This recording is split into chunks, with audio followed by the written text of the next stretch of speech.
The Damansky Debacle, the T-62's first fight and why it went wrong. Hey everyone, hit that subscribe button and drop your thoughts in the comments below. Let's dive into this wild story together and unpack what went down on Damansky Island. It's a freezing cold day in March 1969, and a tiny island in the middle of the Ushuri River called Damansky becomes the stage for a dramatic showdown that most Americans have never heard of. This wasn't just a border skirmish between the Soviet Union and China.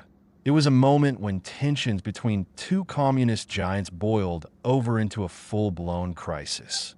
At the heart of this story is the Soviet Union's shiny new tank, the T-62, which was supposed to show the world what Soviet engineering could do. Instead, it became part of a tragic tale filled with mistakes, bravery, and loss. Today, I'm going to take you through this gripping story, as if we're sitting around a campfire, swapping tales about a time when the world was on edge. We'll break down why the T-62's first battle ended in disaster, how old Soviet beast-killer self-propelled guns played a surprising role, and what this whole mess meant for Soviet-Chinese relations. I'll throw in some of my own thoughts, sprinkle in economic and historical context from the web, and make this a story you won't forget. So, grab a coffee, get comfy, and let's dive into this forgotten chapter of history. And don't forget, share your thoughts in the comments and subscribe for more epic stories. The backstory: when allies turned rivals. To get why Damansky Island became a flashpoint, we need to rewind to the 1960s. The Soviet Union and China were supposed to be buddies, united by their shared communist ideals. But beneath the surface, things were getting messy. After Joseph Stalin's death in 1953, the new Soviet leader, Nikita Khrushchev, started steering the USSR in a direction that China's leader, Mao Zedong, didn't like. Mao thought the Soviets were betraying true communism, while Khrushchev saw Mao as a reckless troublemaker. By the late 1960s, these two former allies were practically at each other's throats, accusing one another of betraying the socialist cause. Damansky Island, a tiny speck of land in the Ushuri River, became the perfect symbol of their feud. According to an 1860 treaty, the border between Russia and China ran along the Chinese side of the river, but islands like Damansky were a gray area. China called it Zhenbao Island and claimed it as theirs. The Soviets insisted it belonged to them. For years, both sides played a dangerous game of cat and mouse, with border guards provoking each other. But nobody expected things to escalate into a real shooting war. The economic picture: Soviet might versus Chinese struggles. To understand why this clash happened, let's take a quick look at the economic situation back then. In the 1960s, the Soviet Union was a global powerhouse, second only to the United States in economic strength.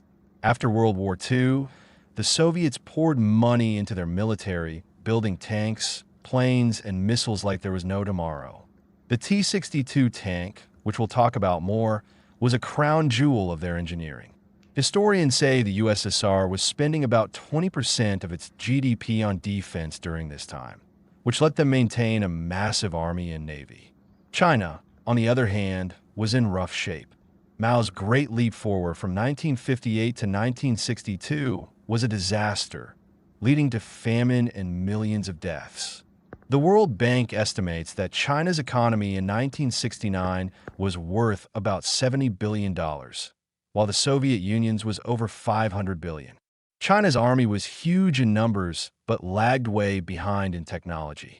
Mao relied on rallying the masses and firing them up with ideology, which played a big role in the Damansky clash.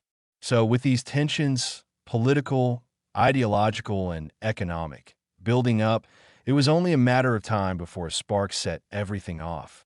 March 2nd, 1969, the first shots. The trouble kicked off on March 2nd, 1969, when about 300 Chinese border guards crossed the frozen Ushuri River and attacked a Soviet outpost on Damansky Island.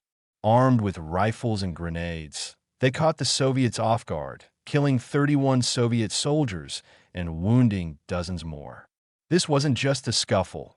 It was a bold challenge from China to the Soviet Union's dominance. The Soviets weren't about to let this slide. They sent in reinforcements from the 135th Motorized Rifle Division and the 69th Border Guard Detachment. Among them were 9 T-62 tanks, the Soviet Union's latest and greatest. These tanks were cutting edge for their time, with a powerful 115mm smoothbore gun, armor up to 100mm thick, and advanced fire control systems. The Soviets thought these tanks would roll over the Chinese with ease. But as we'll see, things didn't go according to plan. March 15th, the tragedy of tank number 545. March 15th, 1969, was the day everything went south. The Soviet commanders came up with a plan to push the Chinese off the island. The idea was simple. A group of T-62 tanks, led by Colonel Democrat Leonov, would swing around to the Chinese rear, forcing them to retreat or scatter.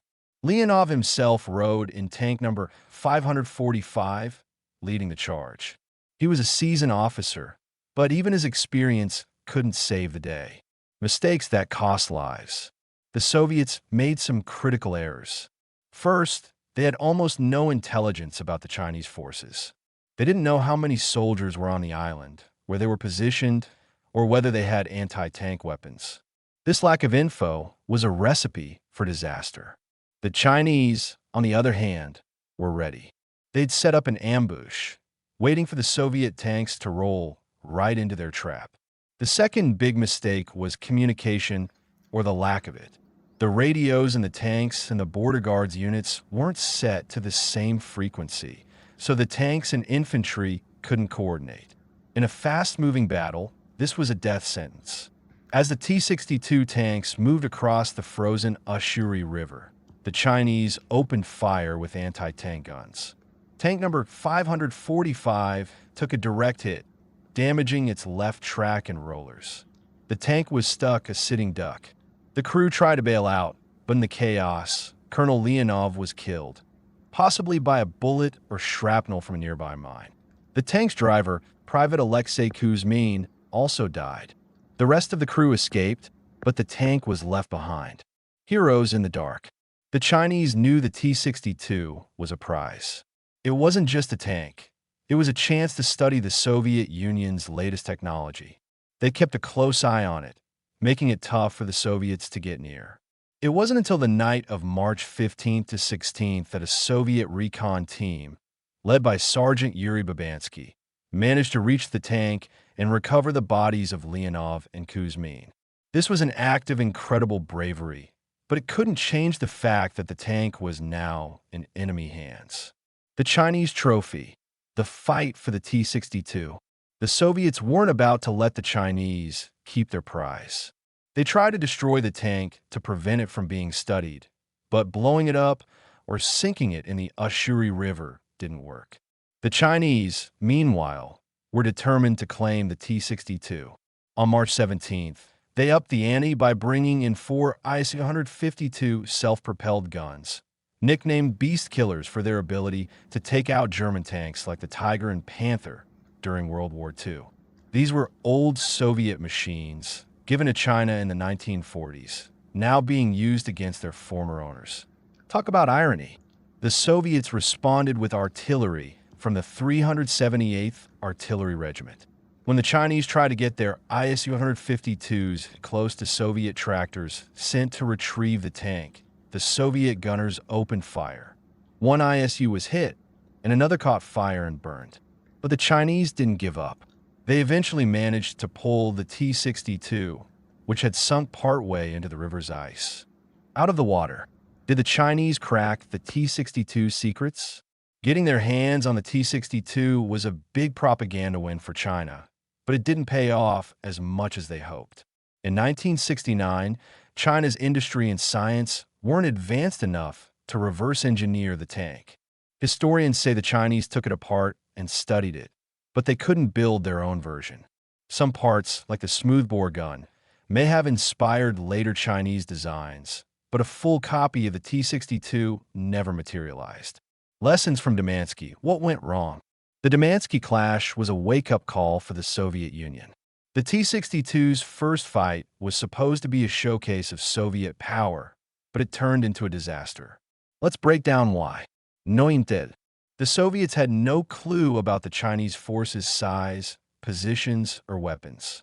This left the T-62s vulnerable to the ambush. Communication breakdown. Without radios on the same frequency, the tanks and infantry were fighting blind, unable to coordinate their moves. Overconfidence. The Soviets thought their new tanks would steamroll the Chinese, underestimating their opponent's preparation and determination. Human cost. Losing Colonel Leonov and Private Kuzmin early in the fight was a blow to morale and leadership, leaving the Soviet forces scrambling. The bigger picture, economic and political fallout. The Damansky conflict didn't just expose military weaknesses. It changed the game between the Soviet Union and China. After 1969, both sides beefed up their border forces.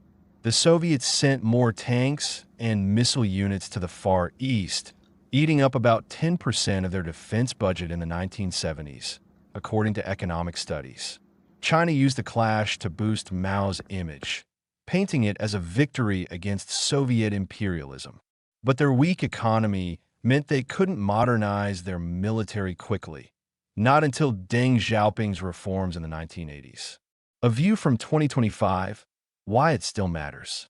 Here in 2025, the Damansky story feels like ancient history, but it's still relevant. Border disputes, whether between Russia and China, India and Pakistan, or other nations, show how fast tensions can escalate. Modern warfare has changed with drones, cyber attacks, and AI, but the lessons from Damansky hold up. Without good intel, communication, and planning, even the best tech can fail. Economically, conflicts like this remind us of the trade-offs. Back then, the Soviet Union could afford a massive military, but today Russia spends about 6% of its GDP on defense, per the Stockholm International Peace Research Institute's 2024 data. That's a big chunk of the budget when you're also trying to grow the economy. To me, Damansky isn't just about tanks or geopolitics, it's about people. Colonel Democrat Leonov, Private Alexei Kuzmin, Sergeant Yuri Babansky. These were real folks caught in a messy situation. Their courage and sacrifices stick with me. I can't help but wonder, what if the Soviets had better intel? What if the radios worked? Could this have been a triumph instead of a tragedy? It also makes me think about how quickly allies can become enemies. The Soviet Union and China were supposed to be on the same side, but ideology tore them apart.